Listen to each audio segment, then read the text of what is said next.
Welcome to This Week in Hastings Headline History, where we take a look back at what was making news around Hastings and St. Johns County, Florida, over a century ago. These are stories directly out of the pages of the Hastings Herald, which was published weekly in the early 1900s. It's fascinating to hear what they were talking about and how they spoke in their articles from over 100 years ago. So sit back and enjoy, as this week we go back to the stories that were the talk of the town in 1920. No candidates had opposition.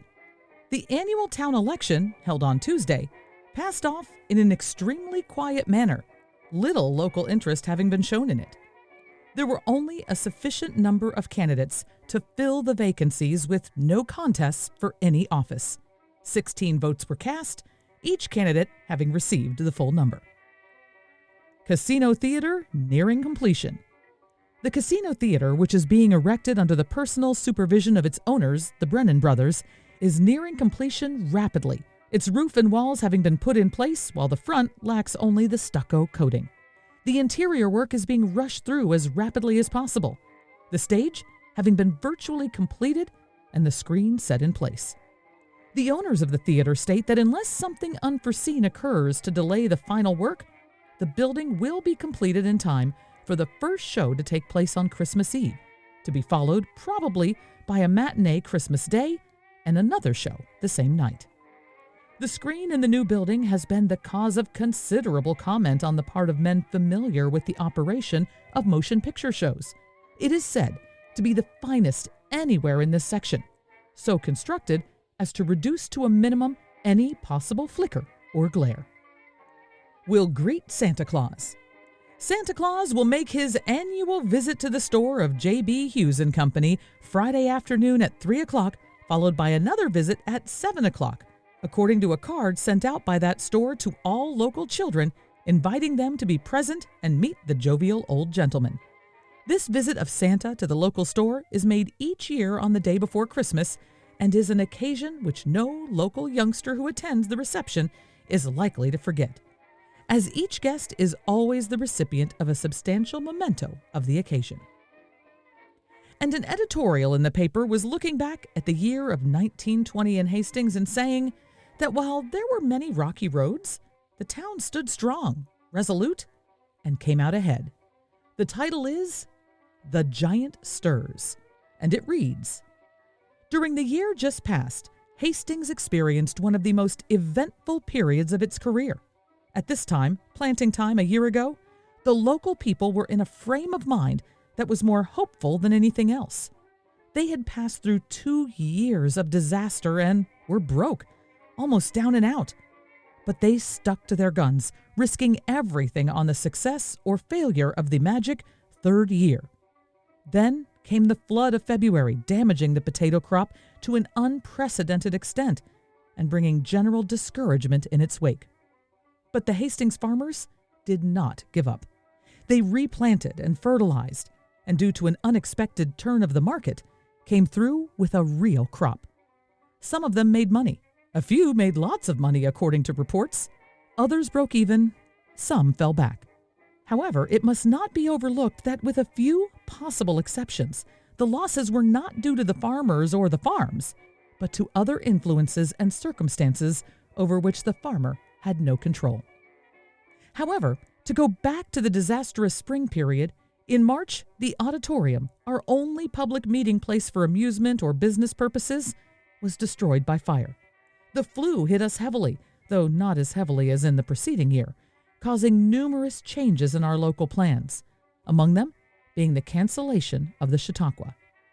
Then came other fires and other discouraging occurrences piled one on another, until the rush of the potato digging season drove them from their mind for the time being.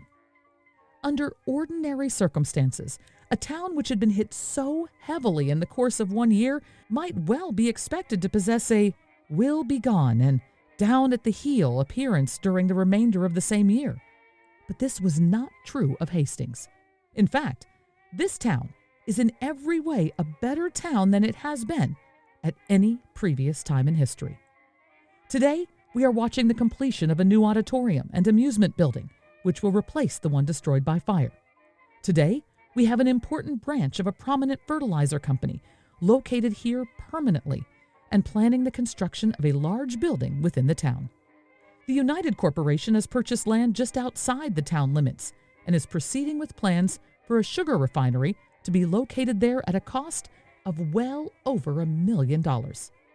2 land development propositions are underway, designed to give the town a number of new and better dwellings. A movement is underway to provide the town and the community with better fire protection.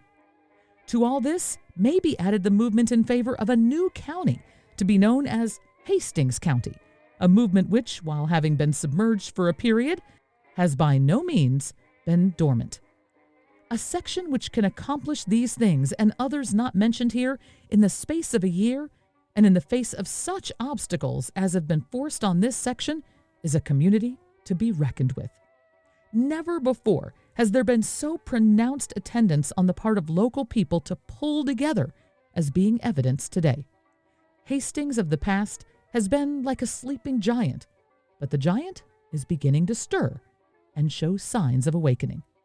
If this section continues in the future in accordance with the spirit of accomplishment it has evidenced during the year just past, nothing can prevent it from becoming a section which will cause many places, now much larger, to hustle in a lively manner in order to keep pace with it.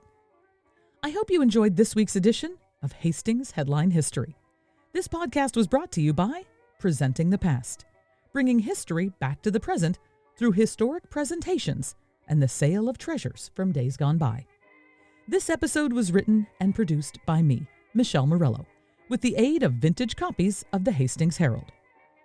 Now it's time for a holiday musical memory, where we learn a little more about a holiday song written centuries ago. This tune was inspired by a specific biblical verse and originally titled A Hymn for Christmas Day, and it took a century of tweaks and changes to become the tune we know today. Luke 2:14 tells of a chorus of angels singing, and those angels singing are the inspiration and the opening line of this song. It was published in 1739 by a leader of the Methodist movement, Charles Wesley. The original opening line was, "Hark, how all the welkin rings, glory to the King of Kings."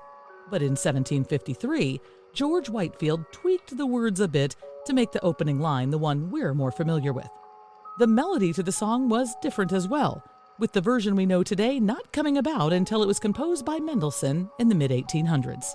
And then there was one more tweak, the addition of singing, "Hark the herald angels sing, glory to the newborn king" at the end of each verse. So let's listen to what became of it. Here's a 1912 version of the song that took over a century to get where it is today, "Hark the herald angels sing," performed by the Edison Mixed Quartet.